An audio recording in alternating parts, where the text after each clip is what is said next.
الہی ہے یا ایھا الذین آمنوا لا تلھکم اموالکم واولادکم عن ذکر اللہ ومن یفعل ذلک فاولئک هم الخاسرون۔ اللہ رب العزت نے اپنے مقدس کلام قرآن میں ارشاد فرمایا کہ اے ایمان والو، کہیں ایسا نہ ہو کہ تمہارا مال اور اولاد تمہیں اللہ کے ذکر سے غافل کر دیں، اور جس نے ایسا کیا وہ نقصان پانے والے ہیں۔ اور قرآن کی ایک اور آیت ہے انما اموالکم واولادکم فتنہ وعند اللہ اجر عظیم، بلا شبہ تمہارے مال اور اولاد تمہارے لیے آزمائش ہیں اور اللہ کے نزدیک بہت بڑا اجر ہے۔ دیکھیں، قرآن نے ہمیں بالکل واضح طور پر، یہ قرآن ہمیں زندگی جینے کا بھی طریقہ سکھاتا ہے، لیکن یہ ہے کہ کوئی سیکھنے کی کوشش تو کرے۔ بالکل واضح طور پر بتا دیا قرآن نے کہ کہیں ایسا نہ ہو کہ تم بہت زیادہ مال والے ہو گئے، تمہیں اللہ نے اولاد عطا کر دی اور پھر تم نے اسی رب کو بھلا دیا کہ جس نے تمہیں سب کچھ عطا کیا۔ آپ کبھی دیکھیں، نظر ڈالیں کہ آپ کے قریب میں جو بہت زیادہ مال والے ہیں وہ کتنے رب کی بارگاہ میں جا کر کے سجدے کر رہے ہیں، وہ کتنی نمازوں کی پابندی کر رہے ہیں، کتنی وہ زکوٰۃ ادا کر رہے ہیں۔ انہوں نے حج کیا ہے یا نہیں کیا ہے؟ اگر ایسا کچھ بھی نہیں کیا تو انہوں نے پھر اپنے رب کو بھلا دیا مال کی سبب۔ قرآن کہتا ہے کہ اگر ایسا کیا تو پھر تم ہلاک ہو جاؤ گے۔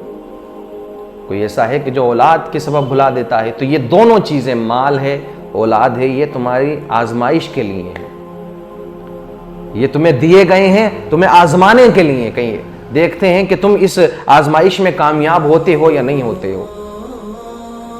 بالکل واضح طور پر قرآن نے ہمیں بتا دیا۔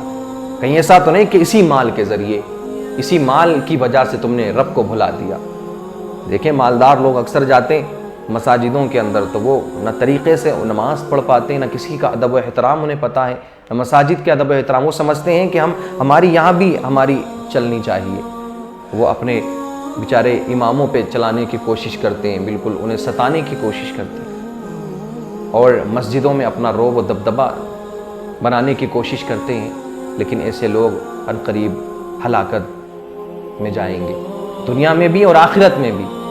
تو دیکھیں، اللہ نے اگر مال دیا ہے آپ کو تو رب کا شکر ادا کریں اور غریبوں میں تقسیم کرنے کی کوشش کریں۔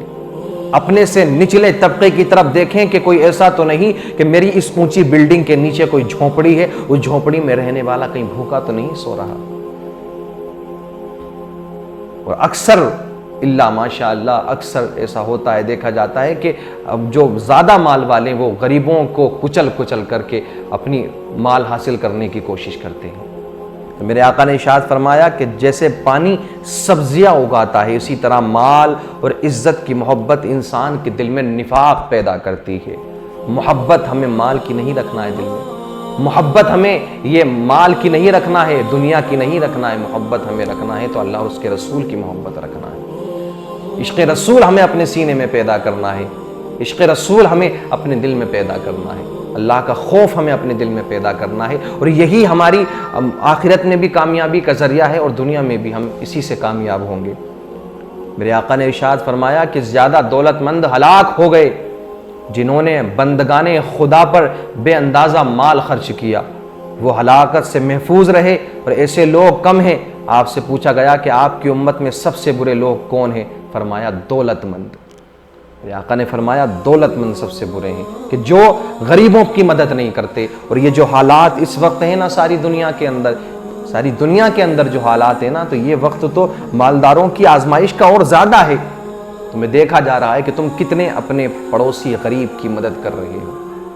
وہ کسی نے بہت اچھا کہا ہے نا کہ کرو مہربانی تم اہل زمین پر، خدا مہرباں ہوگا عرش بری پر۔ لیکن خیالات ہمارے بدل گئے، ہماری فکریں بدل گئی۔ ہم یہ سوچتے ہیں کہ یار خرچ کر دیا تو یہ گیا، اب یہ کہاں سے ملے گا، ہمیں یہ ملنے والا نہیں ہے۔ راہ خدا میں خرچ کرنے سے ڈرتے ہیں، اسی رب کی بارگاہ میں خرچ کرنے سے ڈرتے ہیں کہ جس نے ہمیں یہ مال عطا کیا ہے، جس نے ہمیں سب کچھ عطا کیا ہے۔ سوچتے ہیں کہ یہ مال یہ چلا گیا تو اب یہ نہیں آئے گا، کوئی بزنس کریں گے، کاروبار میں اس کو پیسے کو لگائیں گے تو پھر ہمیں منافع ملے گا، بینیفٹ ملے گا، لیکن یہ خرچ کر دیا تو یہ مسجد میں دے دیا، یہ مدرسے میں دے دیا تو یہ تو گیا، غریبوں کو دے دیا تو یہ ہمیں کہاں سے واپس ملے گا۔ نہیں میرے عزیز، نہیں۔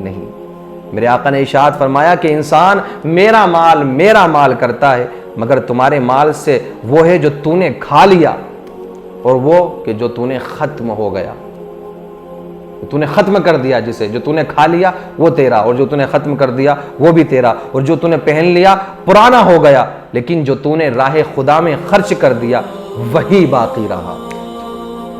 لوگ یہ سمجھتے ہیں کہ ہم نے راہ خدا میں خرچ کر دیا تو یہ گیا، اب کیا ملے گا ہمیں اس کا، لیکن میرے آقا نے ارشاد فرمایا جو تو نے کھا لیا وہ تیرا، جو تو نے خرچ کر لیا وہ تیرا، اور جو تو نے پہن لیا وہ پرانا ہو گیا، لیکن جو تو نے رب کی بارگاہ میں رب کی راہ میں خرچ کیا ہے نا، راہ خدا میں تو نے خرچ کیا ہے وہی باقی رہا۔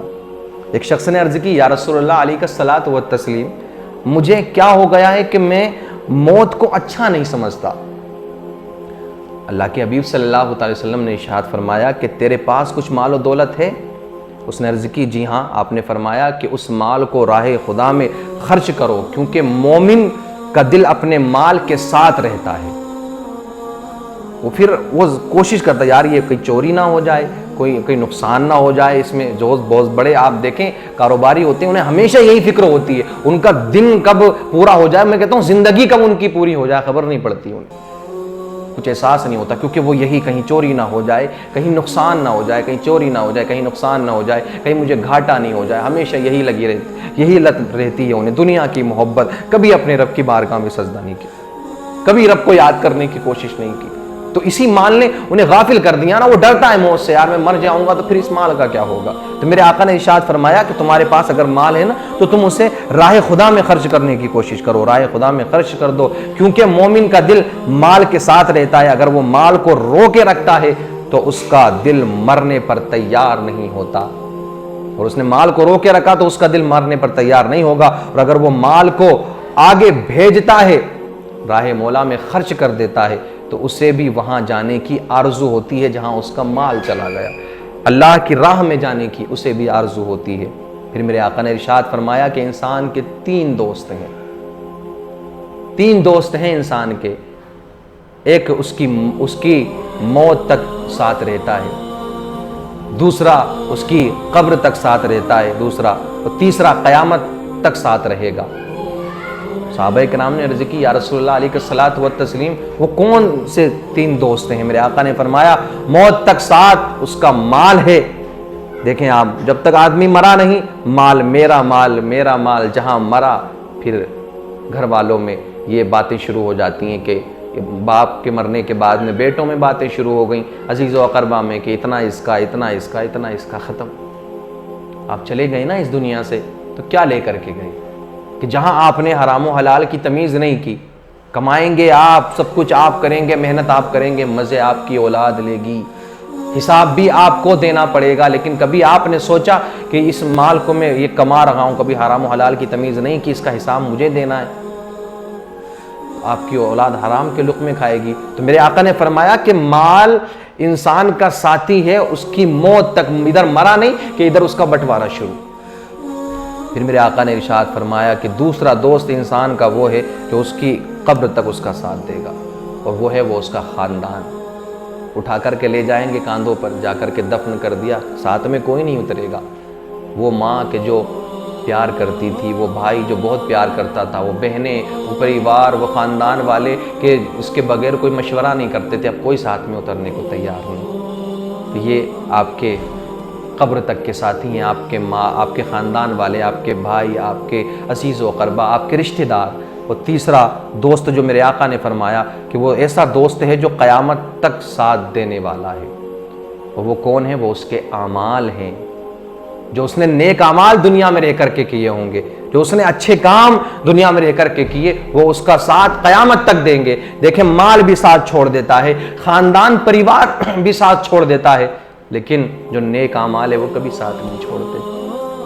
اب فیصلہ ہمارے ہاتھ میں کہ ہمیں کیا کرنا ہے، ہمیں کس سے زیادہ محبت کرنا ہے۔ اچھے کام کرنے کی کوشش کریں، اور جو حالات بنے ہوئے ہیں اس وقت جو، اور عید بھی بہت زیادہ قریب ہے نا، ہمارے بہت قریب ہے، تو ہم کوشش کریں کہ عید پر کپڑے نہ بنائیں، شاپنگ نہ کریں، بلکہ غریب کے گھر میں راشن کا انتظام کر دیں، کھانے کا انتظام کر دیں، اور اس سے بڑی عید ہمارے لیے کیا ہو سکتی ہے۔